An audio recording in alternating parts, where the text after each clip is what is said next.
Hey guys, welcome back to Press Pause. Aurora and I are here and excited to talk about Star Wars.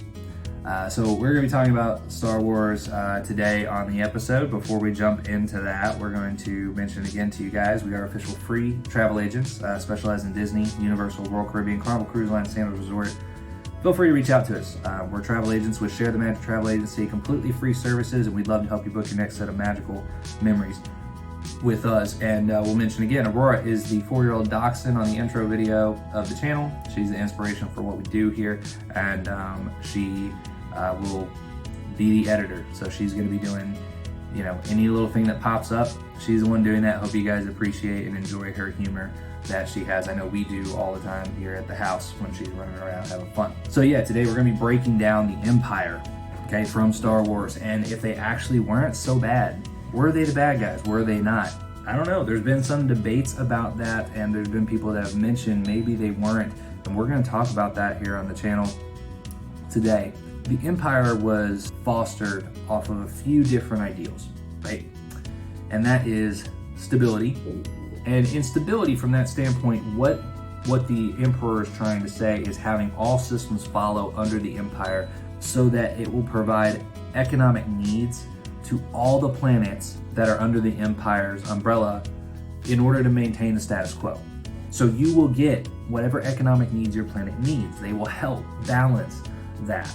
Instead of planets having to, maybe they can't strike a deal with some person or whatever because of political whatever, they're not going to worry about that. They know every system is important to them, and they're going to make sure they get the things they need. So the stability of every planet becomes more level across the playing field, right? Because they'll force certain resources from planets to go to planets that need it, and that's something some planets won't appreciate because they might not get paid everything for that, right? Second is security.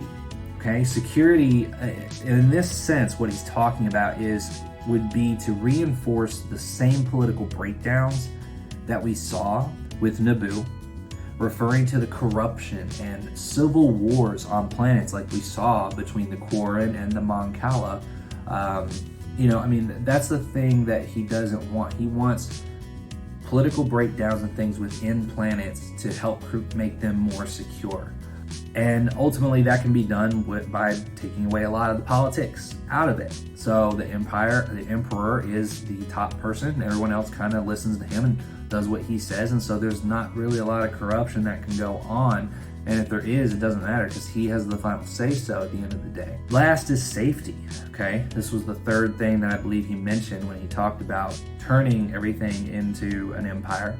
And this is more from an overall universal sense of safety, to protect the system, protect the entire universe, protect from anything outside, right? So essentially, if you think about security, that's more on the planet's level of security, right? Making sure the people are safe on the planets and things like that. But from a safety standpoint, that's different than security in the way he's thinking about it, because he's thinking about it from a standpoint of safety as in, if you are with us, your planet is safe from other planets invading it, okay?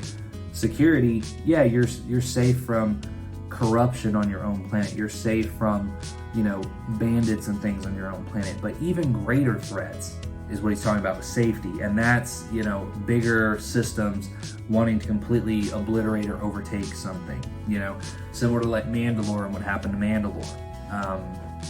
For those of you who don't know, if all you've done is watch the movies, Mandalore is where the Mandalorians came from. That planet was destroyed, and that's kind of what he's talking about. Safety is not being able to have your planet being destroyed by outside forces. That's what he's talking about, safety, right? Similar in ways, different in ways, whatever, but those are kind of the ideals that he mainly focused on, okay?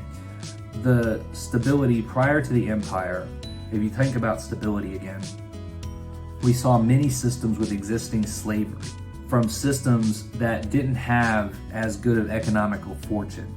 Okay, so slaves would be taken from planets that weren't very economically thriving, taken to other planets and be sold because it's the only way that planet could get money, right? Or people that lived on that planet could make money. The Empire would have helped in sharing of resources and prohibiting things like slavery.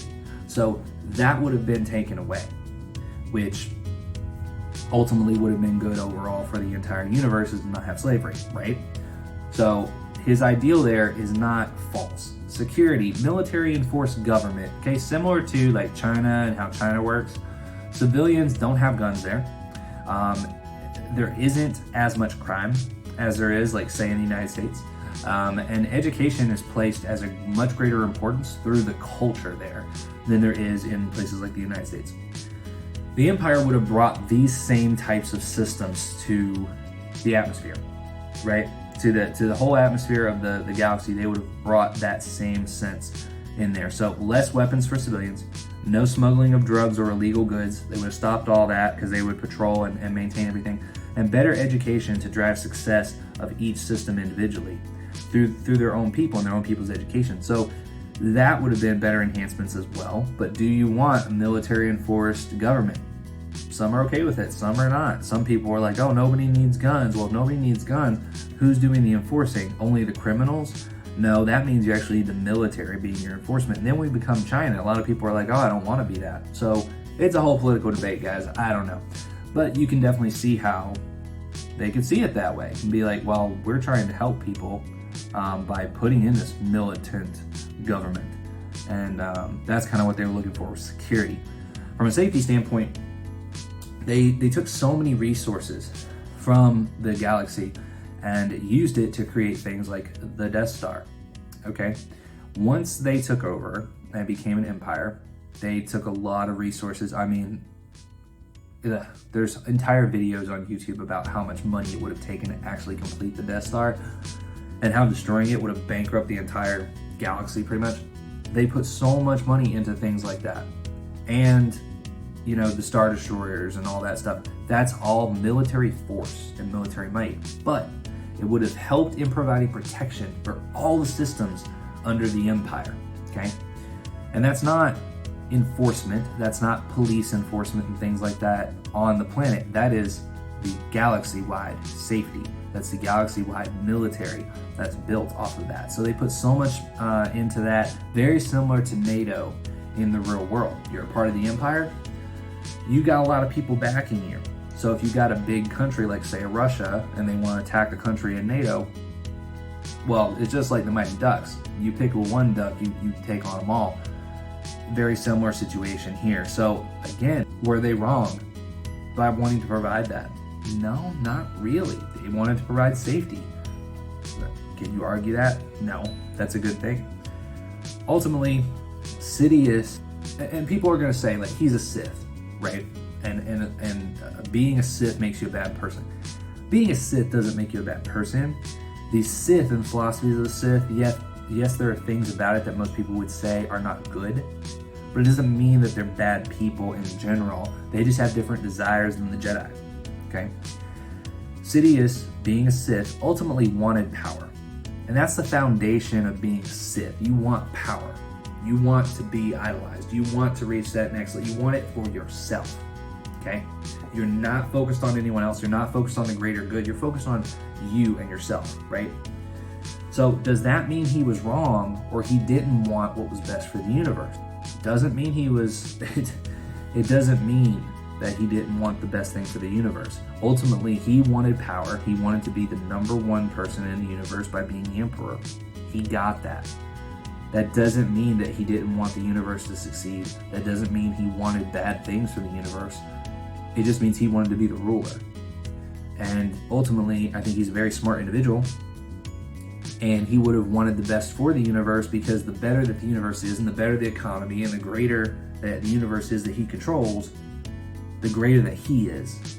So I think he actually wanted the best for the universe when you look at it. The big question from all of this, and this is the question that you got to ask yourself, in the real world. These are things that you can really take from Star Wars, and you can take it in the real world and you can look at it and think, I wonder how that would be, or is that a good thing, or is it not, right? The big question that we can relate to the real world here is, should people have the right to decide like how their society is? Since many people in society make bad decisions and want unsafe and unhealthy lifestyles, we've seen them on the news.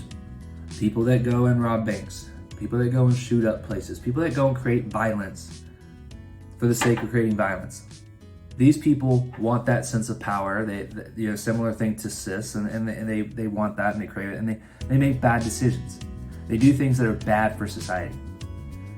So should people have the right to decide for themselves if they want to do that? Or should they be made to live in a world that has been regulated so everyone succeeds equally and follows strict protocols? It may not be freedom, but is it better? I don't know. It's a big debate, guys. It's a big thing that Star Wars actually broached through these movies, and something really to think about is there are a lot of people out there in the world that will make bad decisions, that will make things unsafe for them and other people around them, okay?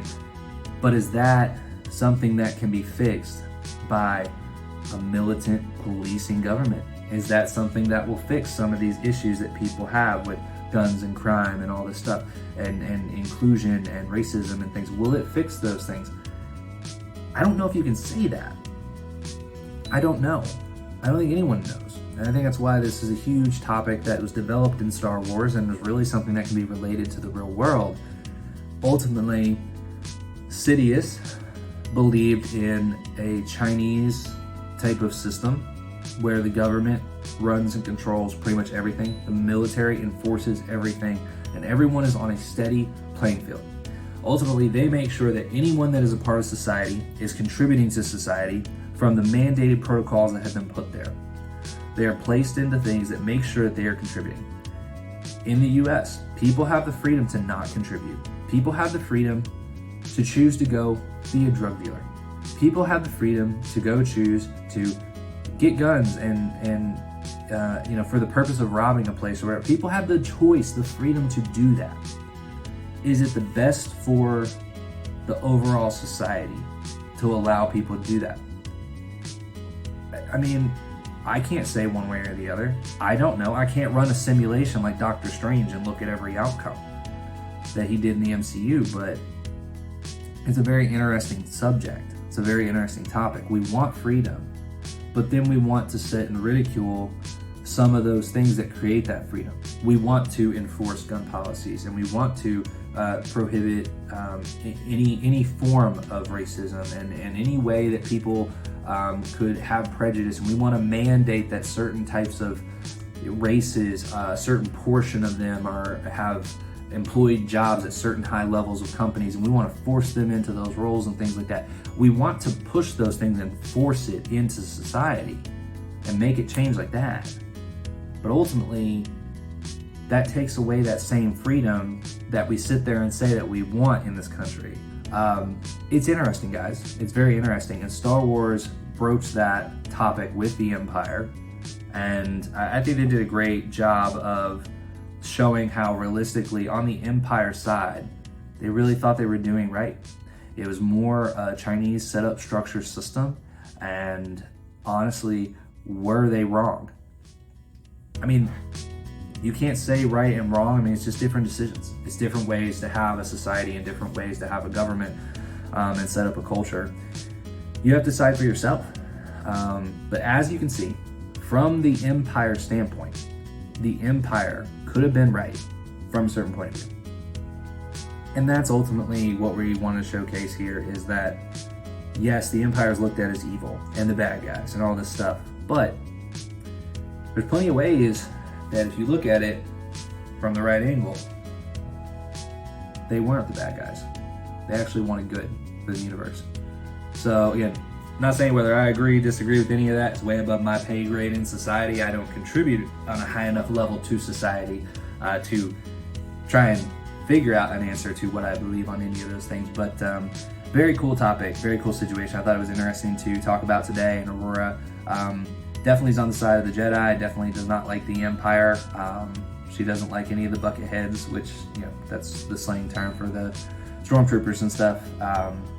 But yeah, it was a very interesting topic for us. What did you guys think? Did you enjoy the topic? Do you think the Empire was right? Do you think that society in the universe would actually be better if the Empire was left to rule the way it was? Or do you think the rebellion and the freedom that the rebels want to provide is a better way of life. I don't know. I think we'll get a lot of mixed reviews. If you guys want to comment down below, we'd love to hear it. And yeah, we really appreciate you guys tuning in. Again, before we go, we will mention again, we are free travel agent services here with Share the Magic Travel Agency. Our information will be in the comments below. And yeah, please hit that like button, subscribe if you enjoyed the content, and we will talk to you guys again on the next video.